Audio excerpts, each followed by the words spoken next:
we have a problem. In the previous episode, I got full diamond armor, but I've never actually went into a cave to mine anything yet, so I have nothing to build with. Well, today that changes. Today we are going to go cave exploring and get all the blocks we need to build whatever we want. But how are we going to do it? The first step is going to be to go into the Nether. So let's gather obsidian, build the portal.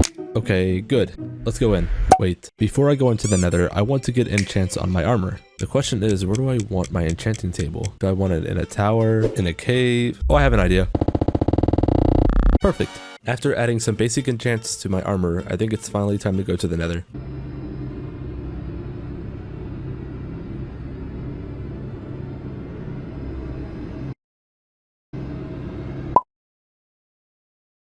Is this a good spawn? Let's staircase downwards, and we already found our first quartz. Guard the portal. I'm pleasantly surprised we didn't spawn over a basalt deltas or a lava ocean. More quartz. Let me get this real quick. Perfect. This is my first time going into a cave. Wow, I'm gonna die in here. This cave is ginormous, and we have a mine shaft. I really couldn't ask for anything better than this.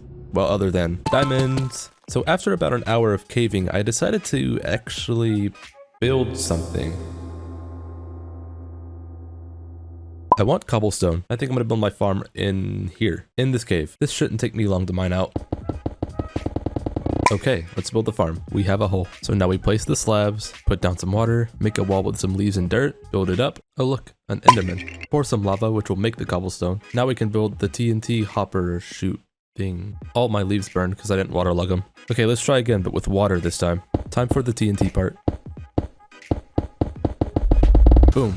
Now with the flick of a lever and a push of a button, the cobblestone generator should be working. So what I'm wanting to do with this cobblestone farm is make it look like it was in a natural cave. Maybe like a lush cave or something. I'm not sure yet, I'll kind of just plan as I go. After a bit of digging, I started working on the rock work on the bottom. I think this looks okay. Okay, so I dug deeper and rounded it off to make it look like a crater shape. And then I had an idea. Instead of using the traditional storage that the cobblestone farm usually would have, I decided to let the cobblestone fall from underneath and into the bottom of the crater. To hide the actual cobblestone farm, I think I'm gonna build a cage or box around it. Next, I want to build my area with my storage. Okay, and we have more space. Down here is where I want the items to fall. Okay, cool, we can't see the bottom. Let's round off the top. We have a small issue. So after the cobblestone gets blown up and the items fall, the items don't fall straight down. They have a slight angle, which means that a lot of them will get stuck on the edge. To stop that, we need powdered snow. Powdered snow stops all the momentum from the items, so they'll fall straight down into the crater. Alright, let's place down the powdered snow. Now the items should be falling straight into the hole. So instead of using a dropper elevator and a bunch of hoppers, I'm more of a fan of actually seeing the items travel to where it goes. And the best way I know to do that is by water. So after the cobblestone falls from the farm, I want it to land in water. The water is then going to push it into a water elevator.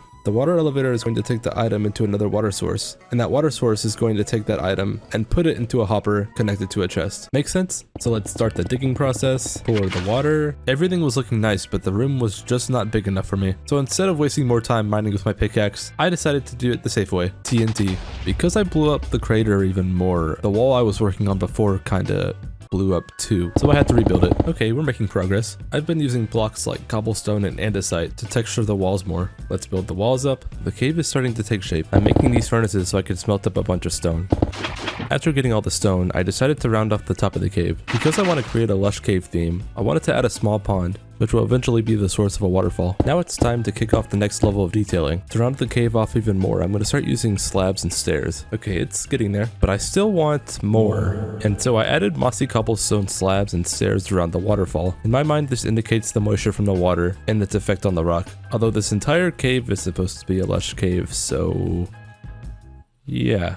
Oh, also I built a small cavern behind the waterfall. I think it adds a bit of detail so it's not just a bowl of vegetation in this cave. Remember when I said I wanted to make this cave a lush cave? Well, I ran into a small problem. We don't actually have any lush cave type blocks. Fortunately, I didn't know where a lush caves biome was, but it's not very close. So when I got on my horse to go to the lush caves biome, this happened. So I was just minding my business riding my horse in broad daylight, and all of a sudden this enderman wanted to pay me a visit, up close, but he disappeared before I could even hit him. RIP strange enderman. We are finally approaching the lush caves. And after getting all of my moss block stuff, I can return home. So how moss blocks work is that if I place it down in the world next to some stone, bone meal it, the stone around the moss block will also turn into moss blocks or other things of vegetation found in lush cave biomes. So I'm gonna do it in this cave. Break the block, place the moss block, bone meal it, There we go. After adding only a couple of more moss blocks, I think I'm liking it. It's now time to start working on the water elevator. So the items are going to be traveling up this trapdoor pipe. Now let's place the water, make the full water blocks, place the soul sand. Now our water elevator is done. Now I'm going to build the pipe that carries the items from the water elevator to the chests. Place the water down. I expanded the water pipe over to where the chests are. And here's what it looks like when the farm is running. You can see the items flowing through the pipes. Time to light the cave up. And then I'm going to put signs on the bottom of the waterfall so it's not going to affect the items that fall down here. Place down the glass pane wall. Now I'm hooking up the redstone to a switch in my storage room so I don't have to go all the way to the ceiling to turn my farm on and off. And with that, we have infinite cobblestone blocks to build with.